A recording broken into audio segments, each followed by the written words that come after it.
Welcome to Twisted Metal Customs. You're with Twisty and you're watching episode 9 of the XW Rust to Resto series. In this episode, we're going to be targeting this bottom left section of the rear window. It's quite significant, the amount of rust that's in here, and it's going to be a multi-layer sort of a patch. First things first is I need to cut out the old rust, and we spoke about that previously on the channel. So I'm just going to mark it out, which I've done, get on the grinder, start cutting that out.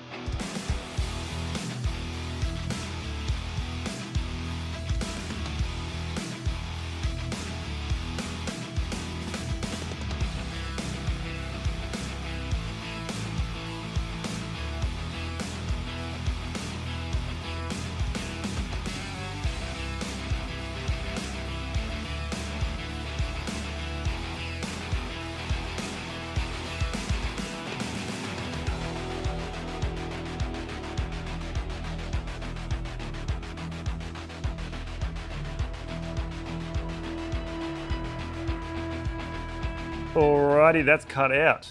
Now I'm just going to go after with the grinder and just clean up those spot welds that are still hanging there and tidy up all that subsurface rust and treat it while I'm here. But that's what we came here for, folks, is that's the piece that we're going to replace. So I've just cleaned all that up and we'll just put some Furtan on it to convert any rust that I can't grind back. But if you're wondering how to get up into a cavity, just stumble across this great idea. So yeah, you can spray it as much as you can up there. You probably get maybe half a foot in there at best.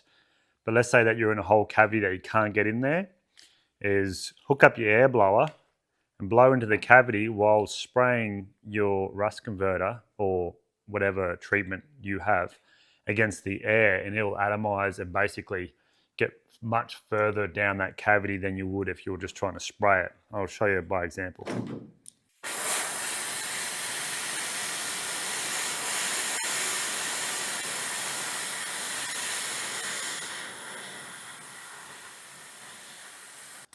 And you can see it works pretty good.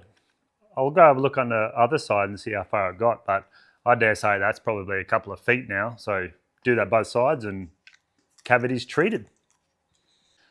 Alrighty, next step will be trying to form up this replacement section. So yeah, I guess we'll get into that. Don't be bothered by my Valiant Charger workbench. It's expensive, but it does the job. So what we're going to do is mark out a bit of steel, cut it down to a shape where we can start working it. I'm going to allow a little bit of, wiggle room on my shape. So I'm just going to straight ahead, cut down here.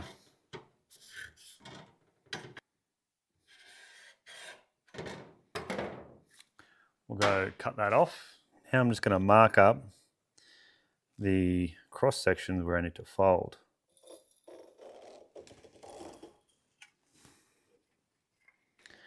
The hardest part is trying to get the rough markings from this because it's so rusted. I'm just trying to look for that ridge, that little 45 bend. I'm trying to see if it's the same all the way along or it goes out. So 45.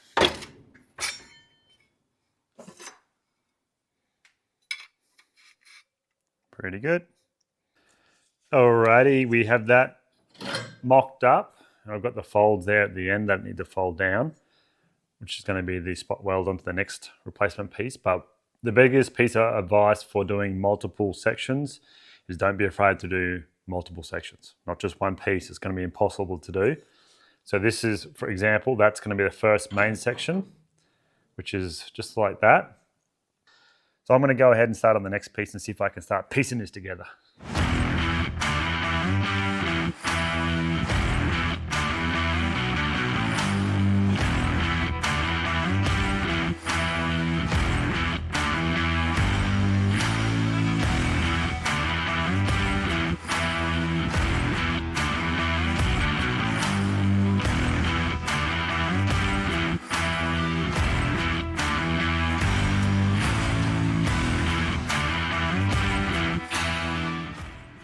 Voila. So that's the second piece of the puzzle. I've got a little section there that will fix up that rust section. It's just bent around the corner. You see there, had to sculpt that around. So that's 2 sections roughly cut. Let's do all that again. 1 hour later, I've got the final piece of the puzzle in. So now this is 3 pieces, right? 1, 2, 3. And yeah, they're not quite trimmed to exactly fit, but I'll do that, as I said before, when I tack it in. But I have the rough makings of a repair piece now, or pieces I should say. This one here has got a return lip on the inside, which is going to spot weld along the inside of that panel, as well as going to weld all the way along in the internals as well. It's going to be fully welded, but to have that authentic spot weld strength, if you will. That's that one. This one here, it's the same thing. I sort of stuffed up, and this just goes to show that I am definitely human. That there was supposed to be the fold lip down, so I could also spot weld that return lip to this one, but I don't know. I made it definitely too short, so I'm going to have to fill that up with weld after, and then grind it down to maintain that nice ridge line. So yeah, there's a mistake for you, but measure twice, cut once, they say. That's that one. And this is the last piece there of the puzzle. So I'm going to now start tacking them in and yeah, just do a final fitment as I go. Well, I just painted the underside of those rust repair pieces, but while that's drying, check this out. Ooh. I've made a few videos on this old girl, but just put the O2 sensor in, 3-inch exhaust straight through. It's getting pretty close. Made my own, whatever that's called. That's just normal rust repair metal. I just made that with wire brush. So if you're interested, more of the rat rod style stuff, go to my other video and make comments and questions of what you want me to talk about, because I love working on this thing. All custom built. But yeah, anyway, let's see if we can start it up. Just bled the brakes in the clutch. So I just went for a drive before, well, a couple of hours ago.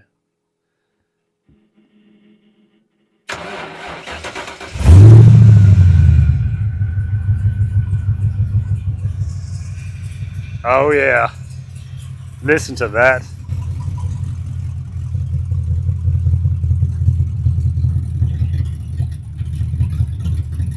Beautiful.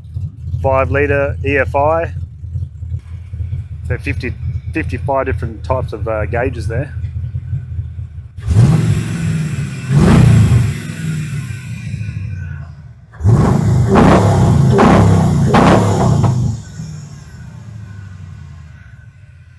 Beautiful. Been working on this one on the side. This is my little project. It's my actual Twisted Metal Customs car on my logo. You know, you've probably seen it a million times. Well, that's what I'm building anyway. But more radish. Anyway, back to rust repair, because apparently that's all my viewers want to see. Well, it's been another 3 hours since I've shown you something. So basically, that's the 3 pieces, 1, 2, 3, and I'll go underneath in a minute and I'll weld those spot holes along these 3 joints that I showed you before. But you can see that it's real shiny. I have wire welded it, but it's shiny weld. I don't know.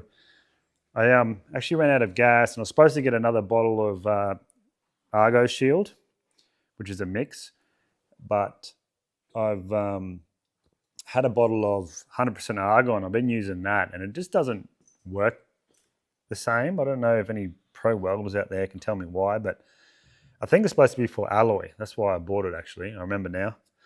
But it doesn't work as good as the shield gas. Okie dokie. So I've been to town, I got the gas, came back and spent several hours tightening up this and welding up. It welds much better with shield gas compared to 100% argon, just FYI. I knew that, but it's just a big difference. Anyway, this is where I'm at. What? So it's pretty good. Pretty happy with it. So I've got a bit more cleaning up to do. I need to just, where you weld, you know, you're always going to get warpage. But slower you go, and if you cool it down, you get less warpage. But I kind of not rushed it, but went quicker than I should have on this side here. It's not bad. It's just I can't grind that flat, so I need to go in there and just hammer that out just a tiny little bit along that weld, just so I can pop it out, just so it's not even half a mil.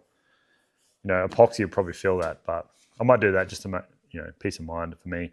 I need to get a smaller Dremel piece in here. I've been using this. It's pretty aggressive, but that's all I've got. It's like a diamond tip something or other, but it's so good to just take in the internals to make a nice flush, but I need a smaller one. So other than that, I've been using the Roll-Lock, my favorite tool in the shed, with these small sanding discs, and it really makes it easy. Like that there, I wasn't actually going to weld. I was just going to seam seal it, but I decided to weld it anyway. So I'm going to go over top of that again with the welder and then make it just uniform, nice, you know, curved inner. Other than that, it's pretty good. I'm talking too long, sorry. Anyway, I'm happy with it. That was fantastic. You know, to rinse and repeat on that side yet.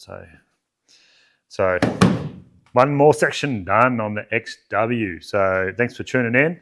Like and subscribe. I'm on my journey to 10,000 subs, so be a part of that, please.